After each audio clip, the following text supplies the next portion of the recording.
Diabetes Connections is brought to you by inhaled insulin. Fast in, fast out fits your lifestyle. By Omnipod 5, the only tubeless pump that integrates with Dexcom G6. By Dexcom G7, powerful, simple diabetes management. And by Edgepark, simplify your diabetes journey with Edgepark. This is Diabetes Connections with Stacey Sims. This week, I took part in a big webinar all about off to college just for caregivers with the Diabetes Link, a conversation with parents and educators about prepping for college and then letting go. This podcast is not intended as medical advice. If you have those kinds of questions, please contact your healthcare provider. Welcome to another week of the show. Always so glad to have you here. Something a little different this week. Of course, we always aim to educate and inspire about diabetes with a focus on people who use insulin. This is a longer episode. The panel was almost an hour. I've cut it down just a little bit, but I want to get into things really quickly. Just let me say, this is the Diabetes Link. This group used to be called the College Diabetes Network, and they serve mostly young people, not just college kids. That's why they changed the name, but mostly young adults, ages 18 to 26, maybe up to 30 with diabetes. But this was a rare panel that they had just for caregivers, and I was really excited to be part of it. You will hear me. Of course, if you're new around here, my son was diagnosed at 2. He is now almost 19, and he is a freshman in college. You will hear from Anna Sabino. She is a diabetes educator. She is, I have to get the title right, CDCES. She is a certified diabetes care and education specialist. And her group is called Finding Smiles Coaching if you need individual help. She has amazing programs. And the moderator is Diane Rose. You will hear Diane first. She is the director of programs at the Diabetes Link. She is the mom of a college student who doesn't live with type 1, but she has a younger child who does. And then there are various questions from people who are in the audience of the webinar. It's long, but I would urge you to listen to the whole thing. I think we get really good towards the end, actually talking about trust and how there may be a bit of a disconnect between what our kids think we're saying and what we mean to say. All right, it is coming up right after this. I'm amazed how hard these automated insulin delivery systems work. Omnipod 5 automatically increases, decreases, or pauses insulin delivery every 5 minutes. This technology is called Smart Adjust, and it's in the pod. So that means if you're out on the football field and the controller is in your bag, the pod and the Dexcom G6 continue to talk and make adjustments. That would have been awesome for us in middle school when Benny played football or when he was backstage at the school play. All that, and you get the freedom of no tubes. Fill out the quick form, see if you're eligible for a free trial. Go to diabetes-connections.com, click on the Omnipod logo for full safety risk information and free trial terms and conditions. Also visit omnipod.com/diabetesconnections.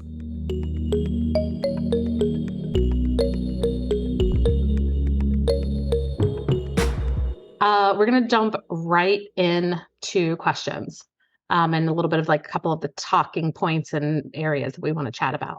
From our perspective, from the parent's perspective, let's talk about preparation, being prepared, feeling prepared, getting prepared for this process. And I would say that this question specifically speaks to those parents that are just starting their college journey and their kids are maybe starting the journey. A lot of you responded in the chat that you're just getting ready or you're dropping off next fall or your kids entering their senior year. Very likely you're overwhelmed by the countdown of all the things to do, college tours, applications, the FAFSA, acceptances, packing everything. And then you add in the layer of diabetes prep. And then also, depending on your family dynamics, but depending on your young adult's diagnosis date, you've probably been taking care of a lot of their diabetes management over the years. And again, that can be different for everyone, right? But that could look like, if we were all on camera, we could raise our hands, but I can raise my hands for all of these: ordering their supplies, dealing with insurance, middle of the night lows, carb count, school communication, doctor appointments, buying all the low supplies, on and on. And then now your young adult, is 18 and they're getting ready to be away from you and they have to take all of this on themselves. And how do you help them get there? How do you prepare for it? So reflecting on like this phase specifically for you, Stacey, can you share about what did you and your family do to prepare for your son's independence and managing his diabetes? I add on to that, what do you wish you might have done differently?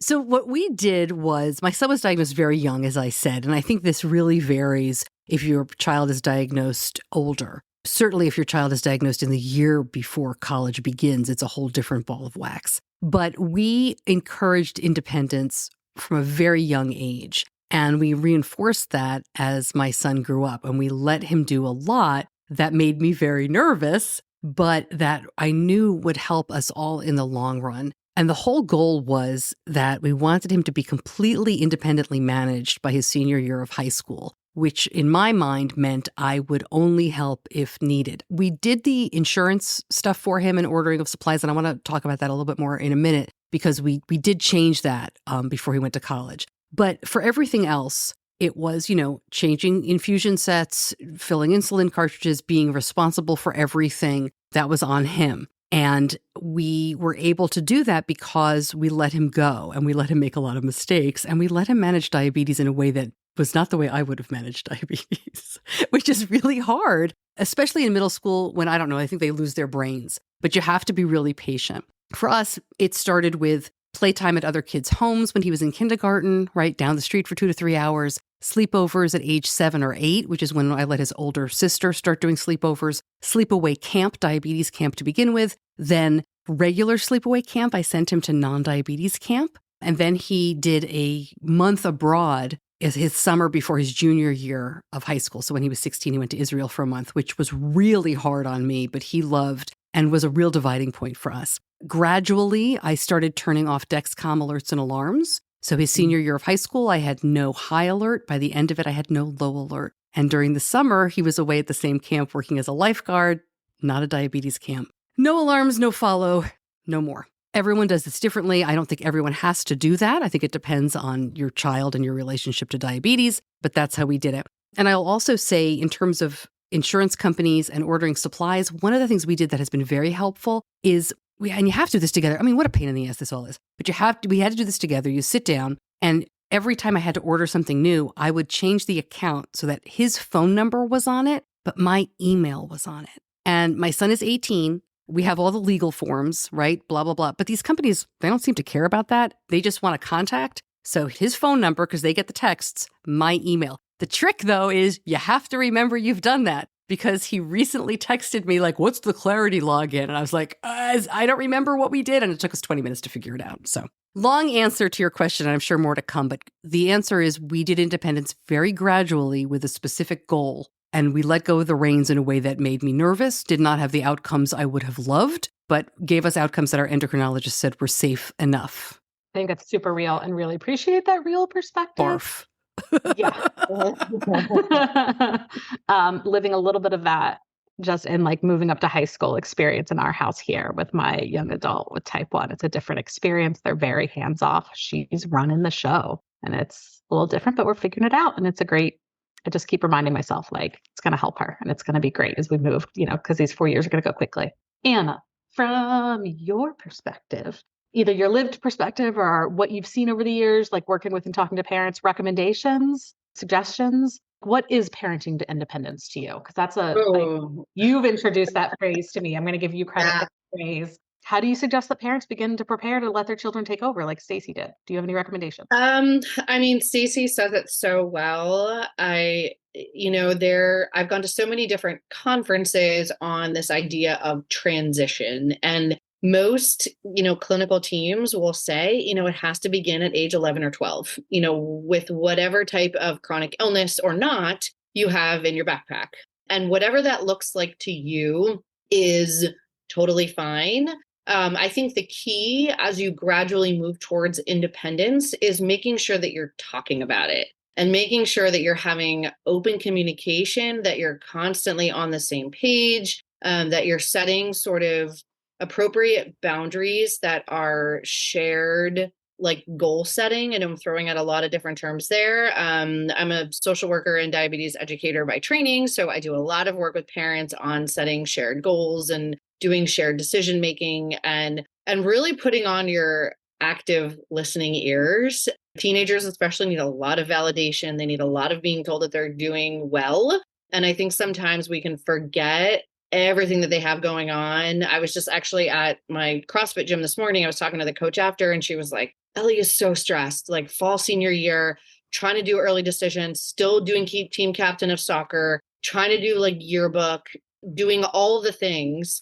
And it's a lot. It's constantly a lot. Plus, on top of it, trying to manage a chronic illness. So even if you are just listening to them vent and complain, just say, I understand that's a lot. How can I help? Like, let's get through this together and make sure that you guys are on the same team, like moving forward for the next, 350 days till it's move-in day, because they need you now. And being on that same like cheerleader team, even though they're the ones that are, going to bolus, whether they remember or not, or going to maybe not cover for every single gram of carbohydrate. I still do that. I'm 34 years in and I don't cover for every gram of carbohydrate. So remember who they are as like kiddos and teens first, and fill in the diabetes conversations as you move forward. Lots of check-ins, lots of praise. How can I help? Treat them like the team captain of their diabetes, because they are. I love that, team captain, and like support, active listening, lots of like great nuggets of phrases for sure. And it's a lot easier said than done. People I was going to say, that's so hard. You're going to tell us to use all these like cool terms. And then when it gets to the moment, I mean, I listen to the parenting podcast and I'm like, okay, I'm not going to say that when my kid's like yelling at me in a tantrum. Like, why? So I think it takes a lot of self-compassion. It takes a lot of practice. I tell parents, practice in the car with your kiddo. Ask them, how can I help? It sounds like you've had a like rough day. I'm here when you want to talk. And sometimes the kids don't want you to say anything. They just want you to be in the room. That's all they want. And that presence is presence enough for 16, 17, 18-year-olds. That also works here with 14, 15-year-olds. But yes, I think that's great advice. And I think you're actually giving us a very natural segue into my next question. Oh, goody. Thanks. Preparation can mean some of the tactical stuff, Stacey, like you talked about, of bolusing and site changes and filling, cartridges. And Anna, to your point, a lot of preparation is communication. And I think that's another super important topic. It's one of the ones that comes up obviously in our Facebook group and like in all the areas that we all work and overlap a lot, is communication and boundaries, especially as your kid's going to school and preparing for that time. Do you use Dexcom Follow? Yes or no? When do you check in with your young adult around their diabetes or not at school? What do you do if they don't respond to you the way you want them to, or the way you hope they do? Like they're not giving you the information that you think you want or need.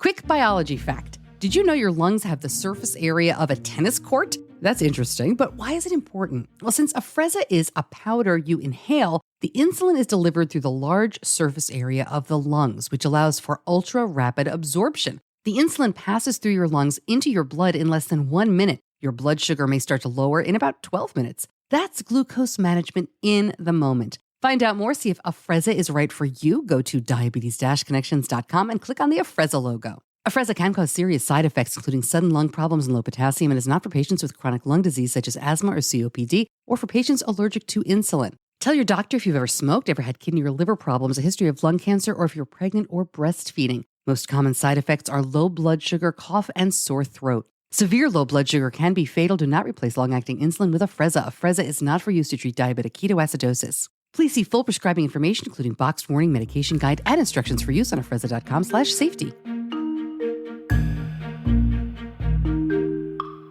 Who else needs to know about their diabetes? Their roommates or their professors, an RA. Ultimately, what we really believe, I think all of on this call and specifically the diabetes link, that all of those decisions, all those questions I just asked are ultimately up to your young adult to lead, but having the conversations in advance, setting expectations in advance, help ease the stress and the frustration on both sides. But Stacey, if you want to kick it off, what strategies work for you? What kind of communication do you have around diabetes? So far since he's been off at school, is that working? Like, do you feel like it's working for him and working for you? Yeah, sure. I can answer all the questions that you posed there. All of them. Yes. We'll bang through them. No, because they really are good. And I would say that communication for us, it's not something that you can kind of pull out of your pocket when your kid is a senior in high school, right? This is a parenting situation, not a diabetes parenting situation. So chances are good you've been talking to your kids about stuff ranging from doing laundry to emptying the dishwasher to changing their cartridge, right? Since they were very young, depending on when they were diagnosed with diabetes. and this is just another parenting conversation. I have a conversation with my son at the beginning of every school year with, what do you want to do with diabetes this year? And we started it when he was in first grade. So a first grader, of course, has a lot of ideas. An eighth grader grunts at you and rolls his eyes, but you still have the conversation. And so this was a really natural way for us to kind of segue into college with, well, how do you see this going? What do you want us to do? It was funny because when my daughter went to college, she doesn't have type 1, she has diabetes. We didn't talk about how often we were going to communicate. And about 4 days in, every Facebook group I was in was like, I've talked to my child 600 times. And I was like, I haven't even texted yet. So I texted her and I was like, how do you want to do this? And she was like, I'll call you when I need you. So we decided every Sunday we would FaceTime, and then it was up to her when she would text. With Benny, I told him that for the first 2 weeks, I wanted to text every day. And he laughed at me. We actually did a podcast episode on him, and you can hear me mention that, and you can hear him laugh at me. But we did that, and it was just very helpful. But I have a lot of experience with my kids being away from home. So he's always been away for the summer for at least 2 weeks, 4 weeks, 6 weeks, 10 weeks once. So I am very used to that. I think it was a good thing for me to get used to gradually. So I got used to less communication. We also knew, and we had decided this, I don't know, probably sophomore year of high school, we talked about it, that our plan was not to follow with Dexcom when he was in college. And we made that decision for a lot of reasons. I don't begrudge anybody using that. I think it's a wonderful tool, but I would just caution you that it is a tool. You are not its tool, which sounds a little harsh, but just the way you use that has to be a way that enhances your life, helps your child thrive, helps you thrive, and doesn't completely stress you out. So we've always had a plan for how we use Dexcom. I don't want to get into it too much here. I've talked about it in the past before and written stuff on it, but you have to have that conversation with your kid, whether they're 17 or 7. How are you using it? What's the plan when the alarm goes off? Who are you going to call? My son wanted me to follow when he was in Israel, which I thought was a terrible idea. What the hell am I going to do here? But we talked about it and we worked out a plan. We decided in college that was not going to happen. But I was very reassured because my son has always been very upfront and open about his diabetes. And I knew, and we had talked about this as well, that he would talk to his roommate about it. He was talk to his RA about it. His professors would know. His friends would know. He's extremely open. So I felt like he's shared his Dexcom data with friends in the past, which is, I think, kind of funny, but works for him. I wasn't too concerned about it. I also like to mention, we went 7 years with no Dexcom, with no CGM, because he was diagnosed ages 2 to 9.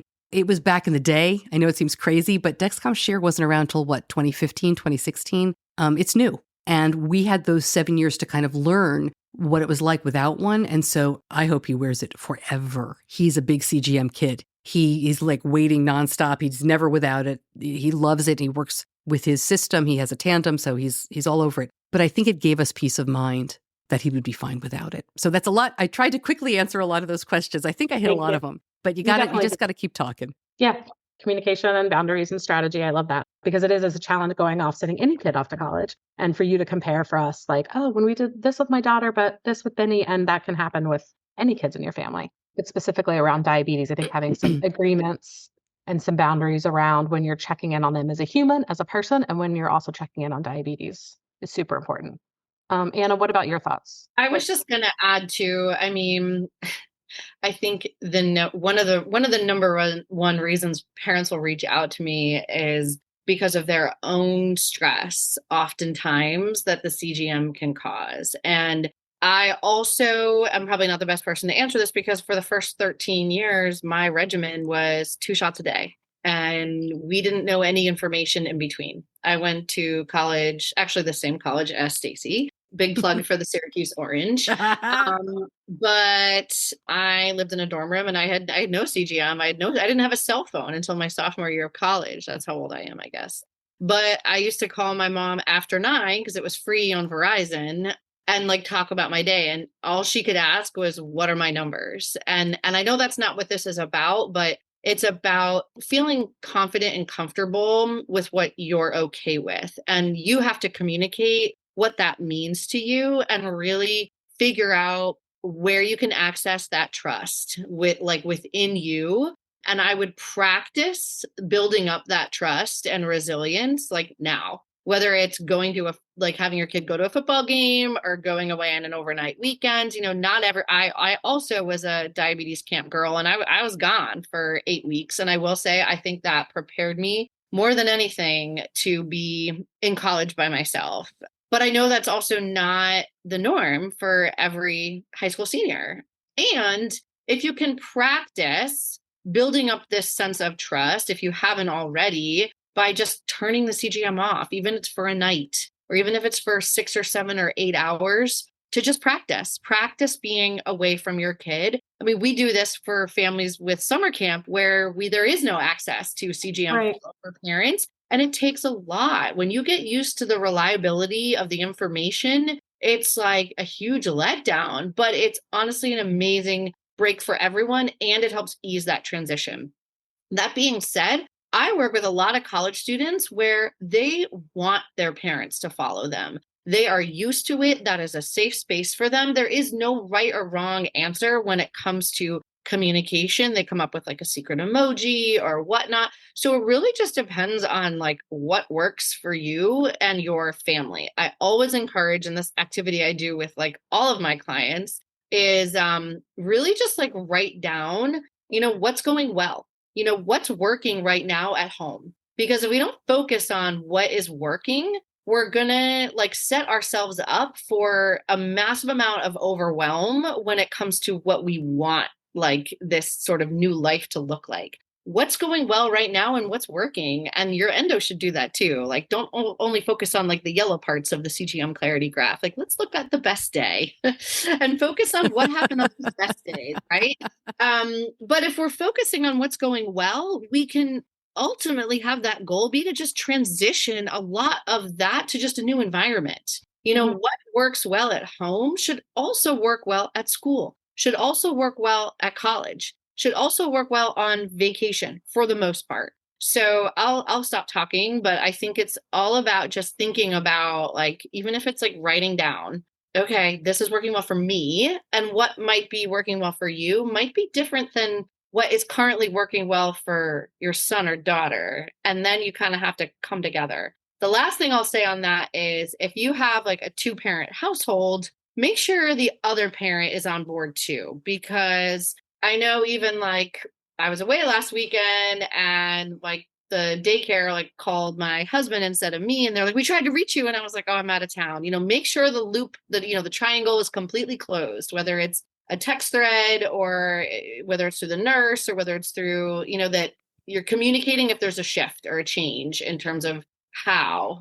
So it's a lot of communication, which is very challenging. But if you practice now, I promise it will feel that much lighter mentally come August. Yep. I mean, that practice, communicate.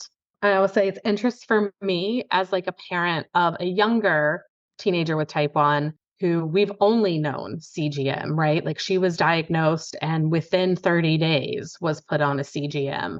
Absolutely. And I think very typical of parents of like more recently diagnosed young adults, completely overwhelmed with that data, 1. And 2, with the fact that like I was failing as a parent because we weren't keeping it within, a certain range or certain expectations. And a reminder that as parents had to give ourselves grace, like I had to figure out time to figure out how to navigate that information and to figure out like what's best for my kid and what's best for us. And that our kids, as they take over that control and they start doing it themselves, they have to wrestle with that as well. Like if they're going off to college and you have a method of what works for you as like mom or dad or as the parent and what you think is good for them, they're trying to figure all that out on their own. Oh, and like make new friends and go to school and, all new everything. So we have to apply that same grace that we have to learn. And that's a hard one for me to remember, but working on it. Hopefully same by practicing and communicating by college. We'll get there.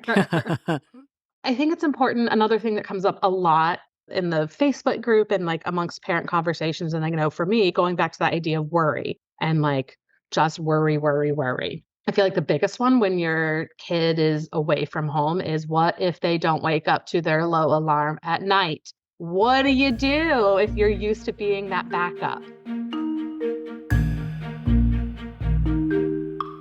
I'm so excited that Dexcom G7 is here. I know you probably have a lot of questions about insurance, and you're not alone. Dexcom understands how complicated this can seem, and they've made it as simple as possible. Dexcom is the #1 covered CGM brand. You can visit the Dexcom Savings Center for a free benefits check to see what coverage options are available to you. Powerful and simple, Dexcom G7 is proven to lower A1C and help you spend more time in range. Learn more, go to diabetes-connections.com and click on the Dexcom logo.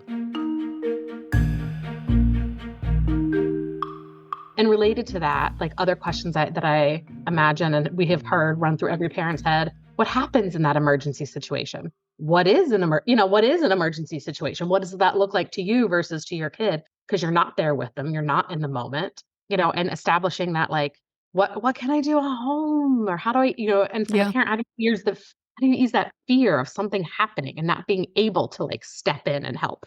Yeah, let me preface what we're about, and Anna's more of a medical professional, so I will preface what I'm about to say with, I wish that a panel of endocrinologists would study this and talk to parents about the reality of overnight lows, because this is the number one thing, right? Everybody fears this, and we hear dead in bed, which was coined 1 million years ago with older insulins that nobody uses anymore. Can terrible things happen? Yes. But I would urge everybody on the call and everybody who's listening to have this conversation privately with your endocrinologist, not something I would talk about in front of your kid. Ask them about the reality. Ask them about their practice, and they will more than likely tell you the biggest thing that they worry about is alcohol and self-harm. So I don't want to go too much into detail. I am not a medical professional. I don't have studies in front of me. I'm not going to tell anyone their fears are unfounded. But I would say if you're getting your information from Facebook about the chances of something terrible happening to your child, bring that information to your endocrinologist. And I brought it to mine, who sees thousands and thousands of people, and I have not thought about it again. Having said that, how do you do overnights and worry about lows? Right? Because we want to treat lows. Having said that, we don't want them sleeping through it. The anecdotal evidence that I will say of being in the community for almost 17 years is if you wake your kid up for lows and you treat them for every lows, they're not going to wake up for their lows because they know you're coming in, even subconsciously. Most kids, when they are away from home, figure this part out. Some kids want more reassurance. They want that bed shaker to wake them up. They want the sugar pixel to yell at them or whatever the heck it's called. I don't have any of that stuff, so I don't know. But they want that. Great, wonderful. Use whatever it takes to make them comfortable. Remember, this is about your kid. It's not about you. So whatever method works for them is great. I would urge you, if you're freaking out about this and they're leaving for college soon, do it when you're there at home. Stop. You're there in the next room. Unless your child has an underlying medical condition or other things, right? This is another talk to your endo thing. But if they're getting a little low and you're about to run in and treat, maybe don't and see what happens. I mean, Anna, if you want to chime in, I mean, I probably sound like a horrible person, but I cringe at this topic because as somebody who was at one point like the admin of the Facebook group, it's like the number one. Yeah. And we hear, I've moderated all these panels too. And the number one, you hear parents like knocking on campus security and all that stuff. And I agree, Stacey, it's only going to rile up your own anxiety and trigger this sense of even more fear in you. Because this is a you thing. This is a parent thing. The kid's like, whatever, I'm going to go to school the next day. Like they could care less, as they should. Their brain, as we all know, like their prefrontal cortex, it ain't there. It's not there. It's not there till age 25. Stacey, you said it. Teenage brain, forget it. Nothing there quite yet. A lot of gray matter has not formed. And that being said, I think we have to remember too that as much as there are so many times where we think they might be low, we have to learn to trust the systems. So many of us now are using systems that are preventing lows from happening. If you are having an overnight low that is flat and there's not a lot of insulin on board, now this is the hard part when you don't have access to seeing every single, move or every single bolus. For the most part, if you're just like 60 overnight and riding it out, like that's okay. Our bodies are used to waking up at 60 and flat. If it were me, I wouldn't treat it. So I think, again, it's practicing and having those conversations. What does a low feel like to you? I also would not discourage people to kind of try out substances to like just see what they feel like, look and see what the CGM is doing. It's not going to be the same every single night. I will also say that as an educator, I think there is a lot of emphasis on alcohol makes you low. And yes, it can, but just because you have one beer or 2 drinks, like over the course of 4 or 5 hours, and there's a couple slices of pizza in there, doesn't mean you're going to have a blood sugar of 50 later on. So I just want to emphasize that, because I think a lot of people think, oh my gosh, I have to set this temp basal and I have to put on activity mode and I have to, make sure I do X, Y, and Z if I have like a few sips. We're talking about massive binge drinking at the end of the night that is going to suspend that release of glucagon from the liver. Every single person is different. Every single night is different. There's 1,000 different variables, but I think I've seen a lot of conversation out there where it's like, alcohol causes low blood sugar. And it's gray. It's just kind of like high blood sugar causes ketones. Yeah. Are you always, it's a very gray area. So yes, it can be scary. Alcohol is something that is one more variable that can have a delay on low. And we also have tools in our systems like the Omnipod 5 and Medtronic and the T-Slim with Control IQ that are working their butts off to suspend that insulin if it detects it. So we have to remember that it's going to do everything it can to prevent that low from happening. If I could just add too, and you asked this, Diane, and we didn't answer it, in terms of talking to roommates and how to handle emergencies. Yep. This is something that I talked to my son about, but I have to tell you, probably the proudest diabetes parenting moment I ever had came when he told me, and we were just having a conversation about something else. He said every time he has a roommate situation, this was in 9th grade, he told me this, like when they go on school trips, he was on the wrestling team at the time, so they were traveling. And every time he's got new roommates, he would sit them down and show them the Baqsimi nasal spray and the Gvoke HypoPen. I love saying these things because we used to only have the red box, which nobody explained ever because no one was going to use that. But these are simple tools that even doofus 9th graders could use. So he would show them and he would say, if I'm ever slurring my words, I'm not making sense, get the coach, but do this. And he would talk to them about it. And I was like, wow, that's great. He's like, Mom, I do this every time I'm with new people. And I was like, what? So that was amazing to me. So when he went to college, I said, well, we talked about it. What are you going to do with your roommate? I'm going to tell him. I said, well, what if your roommate isn't comfortable doing that? Right? That's a lot of responsibility. And he was stunned. He was like, I have never encountered someone who wasn't willing to help me. And he said, and that's what it is. If that person's not willing to help me, he goes, I would switch roommates. He said, I can't even imagine. He goes, you're just shoving nasal spray at my nose. You're not doing CPR. And I was like, oh, okay. Well, and that was his take on it. I don't know what the policy of the schools would be, but I would have backed him on that if the roommate said he wasn't willing to do a nasal. It's an interesting question that luckily we didn't have to work through. I mean, I just from like, as Anna, as you say, seeing like the Facebook group and like hearing lots of conversations, a lot of times I feel like that's a lot of a parent question, like, who do I go to? And I feel like one, to speak to like, how do you handle, lows or any emergencies, to have that reassurance to like take care of our own fear, is to figure out those steps, to figure out who you can talk to. Do you call campus security? Do you call housing? What are your options at a distance if it truly, really is an emergency? Like, at least for me, preparation. Like, I want to know what all my options are. That is something we can do as a parent or a caregiver from a distance, know those options. But I feel like, and Anna, correct me, but the 2 caveats with that are remembering that your kid's roommate, even their RA, those are someone else's kids too. Those are children. And like, yes, there is a protocol within the organization, within your school, within their housing. Like, you do need to follow that protocol. And they are someone else's kid who's the roommate is figuring out their life and like all of their new changes as well. That's super important to like respect and understand that, you can't expect a kid. It's not fair or appropriate really to expect a roommate to be your like emergency response for all the things. And like you said, Stacey, Benny's had a great experience. And absolutely, for anyone that's close to you or that you have relationships with, for sure. But that might be different people. It might be a roommate. It might be somebody in the room 3 doors down the hall. Yeah, it's an interesting question. I see what you're saying. I totally see what you're saying. And you don't want to put the burden on people. But at the same time, I think the way my son approaches it is, if I broke my leg, would you leave me lying on the floor? Absolutely. Yeah. He's not, and I thought it's a really interesting question. We could talk about it, I'm sure, for its own hour, liability and things like that. But yeah, it can't be legal the responsibility of that kid. But why would, as my son says, like, why would you want to be friends with somebody who's not going to help you? I think that goes back to ultimately your kid should lead these conversations. Yeah. I don't have the roommate's phone number, by the way.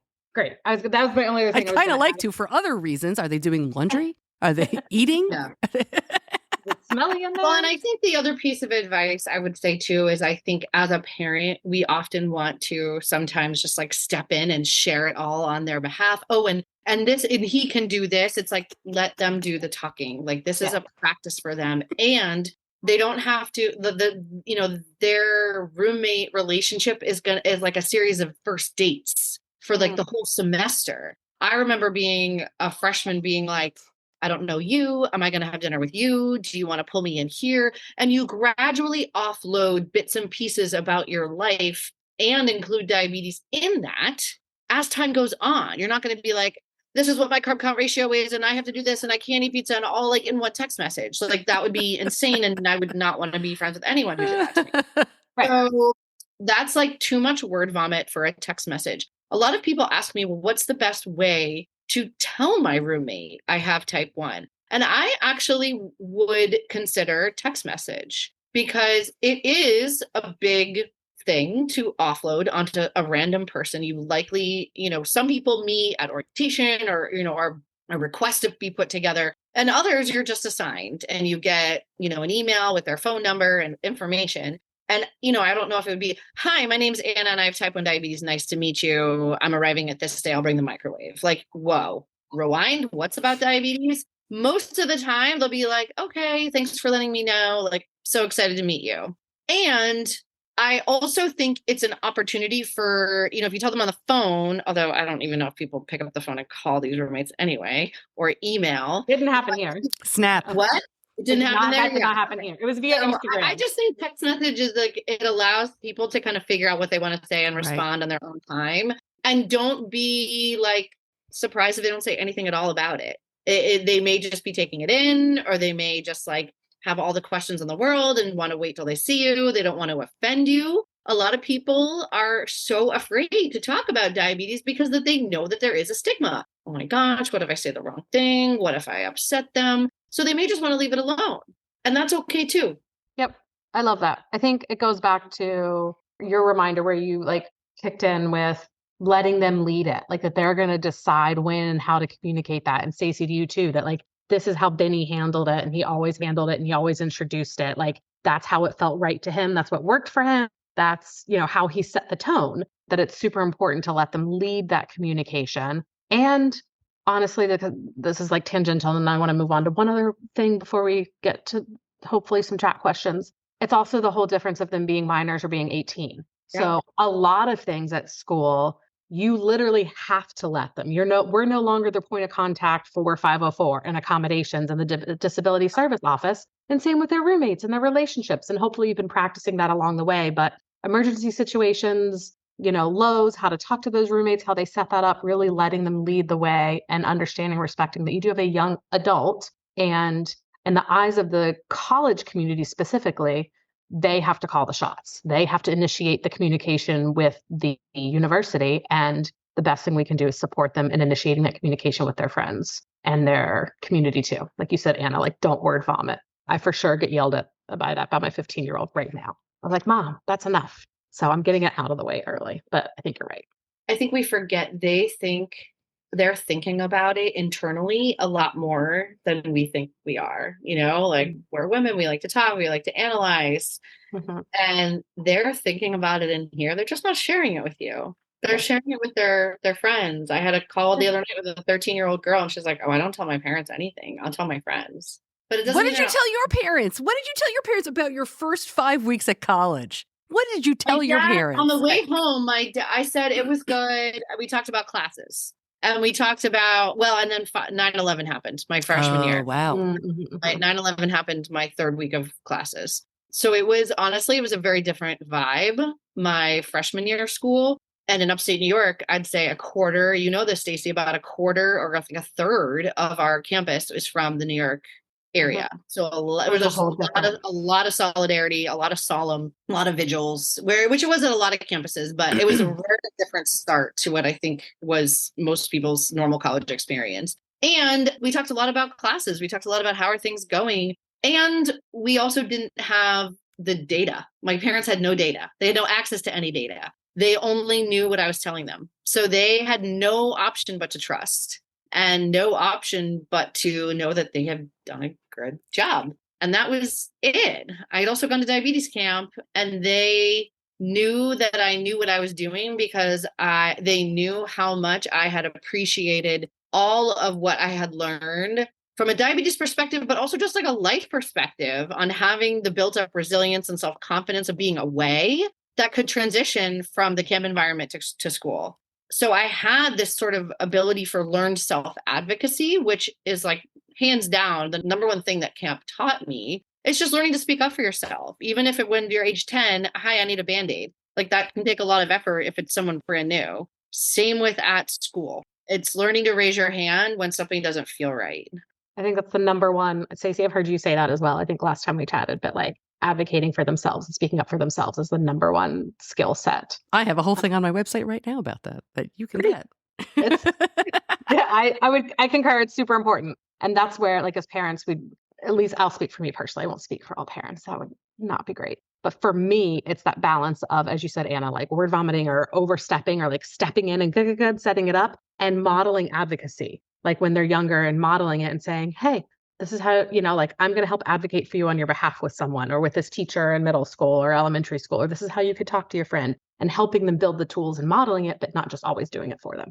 I think the other thing that I would say too, and I know that Benny had probably this as well, like my parents knew how much I relied on my camp community for my diabetes support. My parents' role in my diabetes care was the logistics, was the like appointments, was the insurance piece of it. And I would call I did get on a pump after my freshman year because I was like, I don't know when I give this Lantus. Do I give it at 11 p.m. or like 3 a.m. when I come home? Like, this is too much. So I eventually did get on a pump for my sophomore year. It was game changing.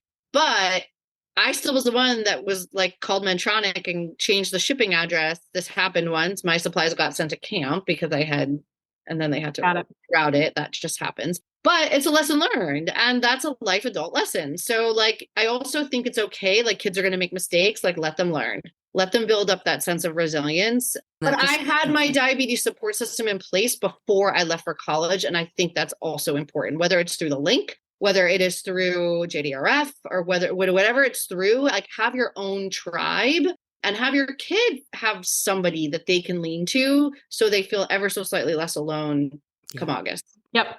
Stacey, you wanted to add something, and then I want to switch us to... All I was going to say is so much of what I think comes down to the difficulty with diabetes parenting is that our kids sometimes feel like we don't trust them. Mm-hmm. They really feel like by questioning what they're doing, especially as they get older, that we don't trust them. We don't think they understand. We don't think that we don't understand the burden, which we don't. We don't really get what they're going through. And so what's been really helpful for me over the years is to talk to Benny in a way that shows, and I mess this up all the time.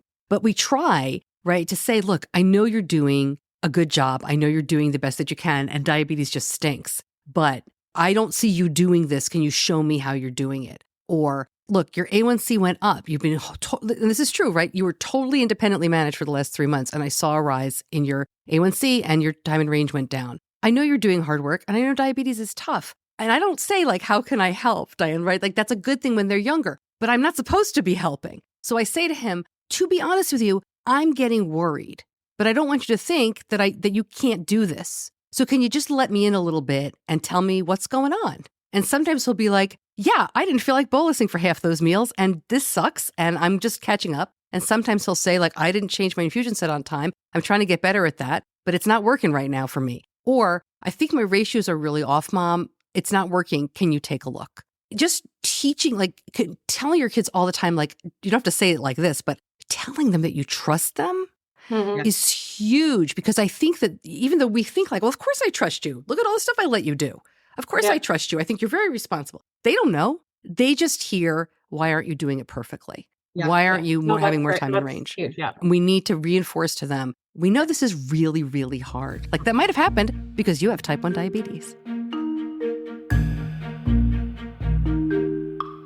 If you're managing life with diabetes, Edgepark is here to support you on your health journey. Discover convenience and peace of mind with Edgepark, your trusted supplier in diabetes management supplies. Edgepark has a wide variety of pump and CGM solutions from top brands to fit your unique needs. Plus, Edgepark works with most insurance companies and handles the paperwork to navigate insurance complexities for you. and make the ordering process as seamless as possible. You work hard to manage your diabetes. Let Edgepark take care of the rest. Visit diabetes-connections.com and click on the Edgepark logo.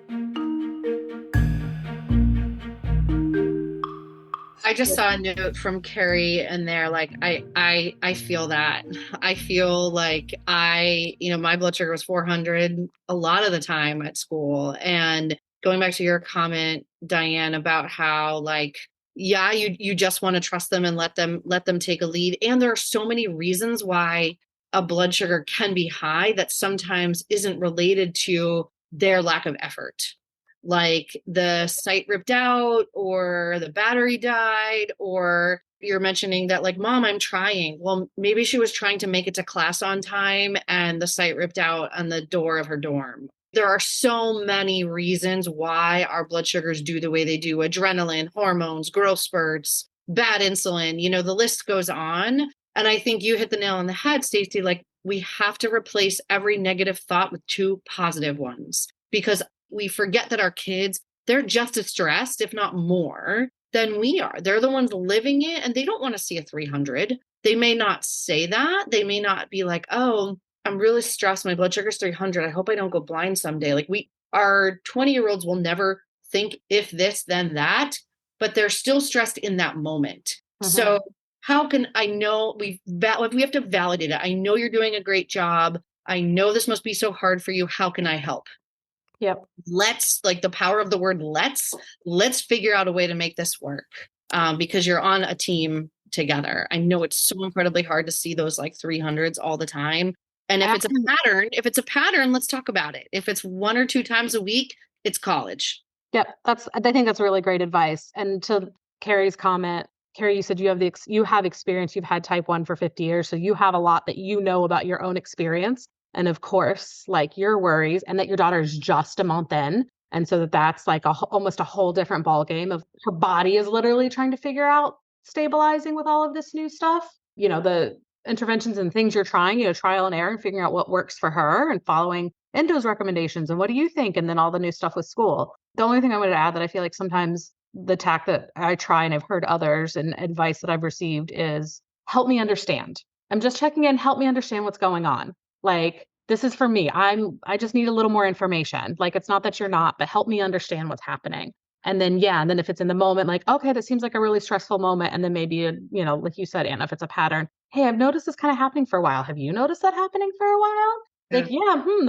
That's got to be really frustrating for you. It's worrying me a little bit. What do you think we might need to change, or you might need to do? Having that conversation about it. One of the pieces of advice that used to float around more in the community that might help these newer diagnoses, I'm not quite sure if this will work, but there used to be this thing where you wouldn't talk about diabetes except an appointment, right? You'd be like, okay, on Sunday, we're putting the time aside.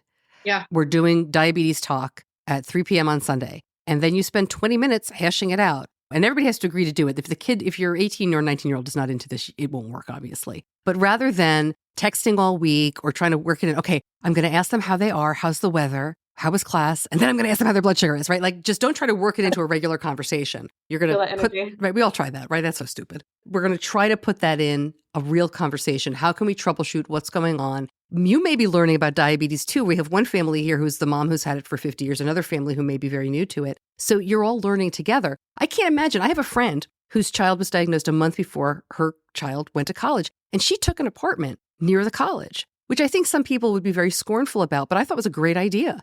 You're all learning together. And she was like, I need to be there to go to doctors and figure stuff out. And does he have a shot in his hand? She had no idea what to do. And then a month after that, she came back. So we all do this in our own ways. But diabetes is a huge learning experience. So I think putting that time aside to be like, okay, can we try it this way? And if your kid doesn't go for it, maybe not the best idea. But I'd also, if you're super worried about complications and, oh my gosh, that 300 is going to keep me up all night, talk to your endo once again, ask to see the most recent studies. All of the studies show that kids diagnosed today are going to be super healthy. Even elevated blood glucose is not going to hurt them in the long run. I'm a little Mary Sunshine. I get pushback a lot that I'm too positive, but the EDIC study, the EDIC, will change your life. So go look that up.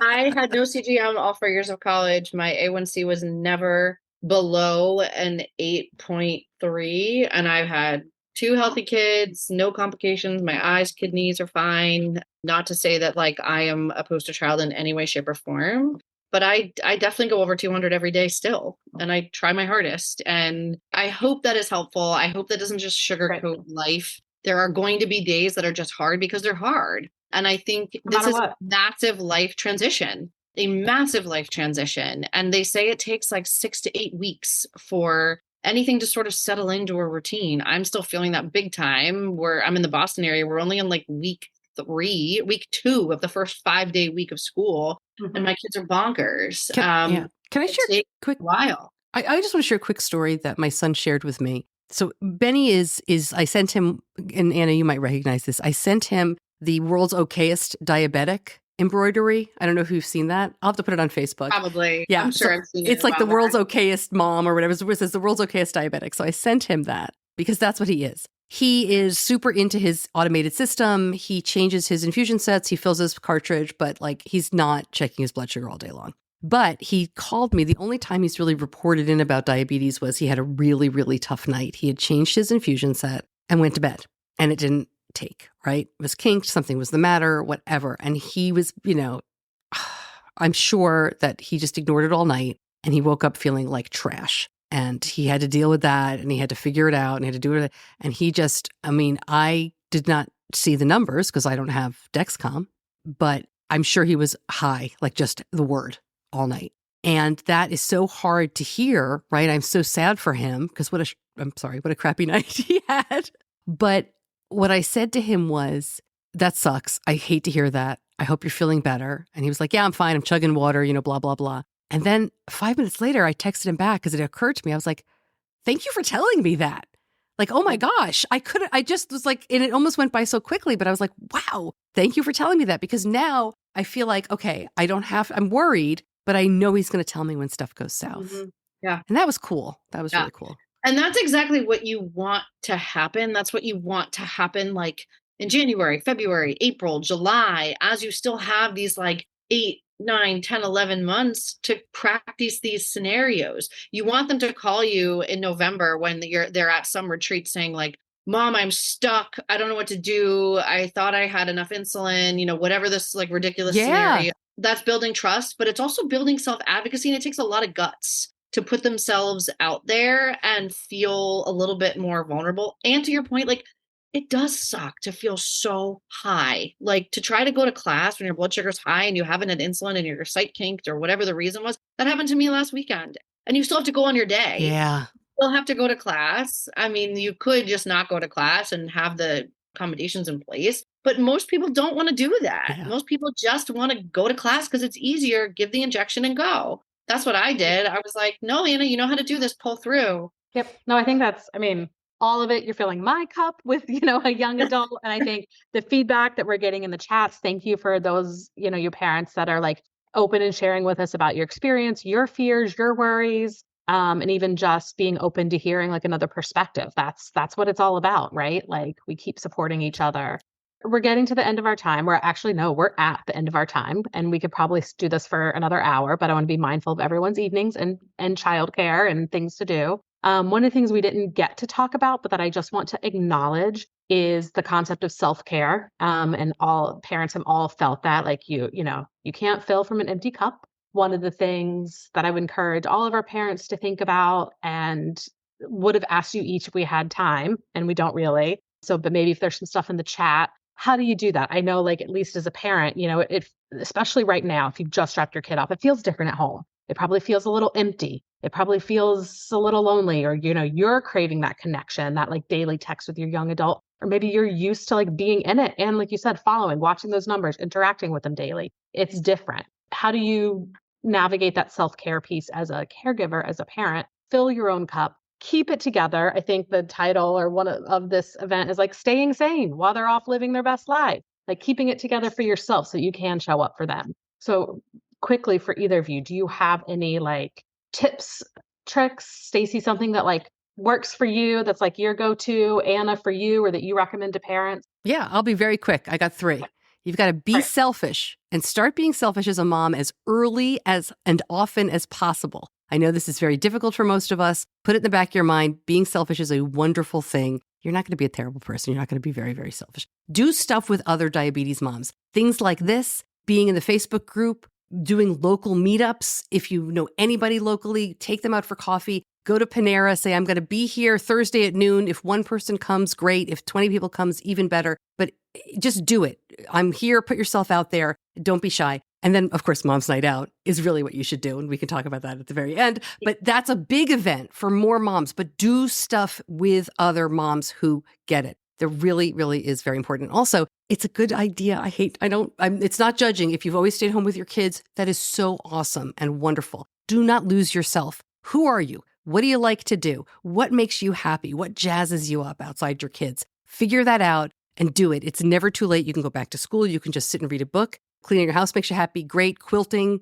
I don't know. Singing jazz, whatever. Figure out what makes you happy and pursue that.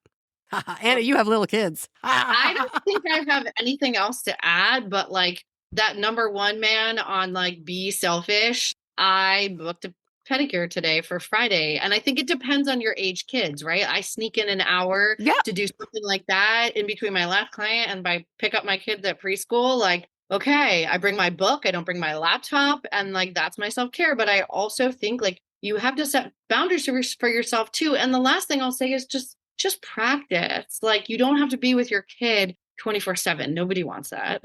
I don't want that. And they don't want that. So lean into what you love and keep filling that cup in whatever way makes sense to you. Love it. Thank you both so much. I'm dropping into the chat while you guys were talking my email here. And I've dropped in some links to the resource hub. If anyone wants to get connected to either Anna or Stacey and the work that they do, you're welcome just to email me and I'll connect you. We'll put some links in the chat as well. And we'll send them up actually in your follow email for the recording to Anna's business, Finding Smiles Coaching. She's got specifically, Anna, tell me if I've got this right, Coping for Caregivers course that's starting in a few weeks. And it's like a little mini course, but literally where you're working with caregivers like this. So, it's so good. It's a 3-part mini series talking about burnout, boundaries, communication, all that good stuff. I also work with a lot of college students separately, one-on-one.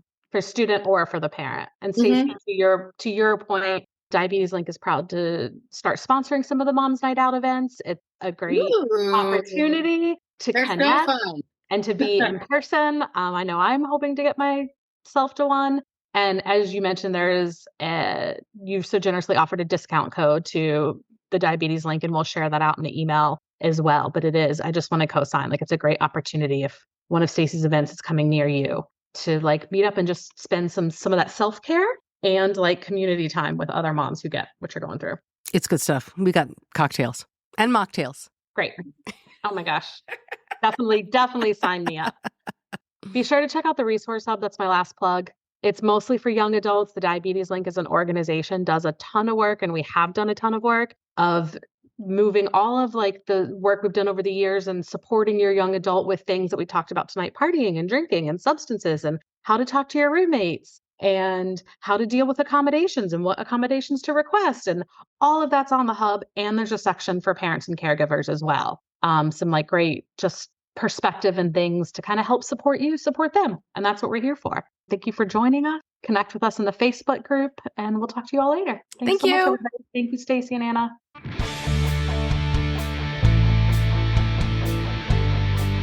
You're listening to Diabetes Connections with Stacey Sims.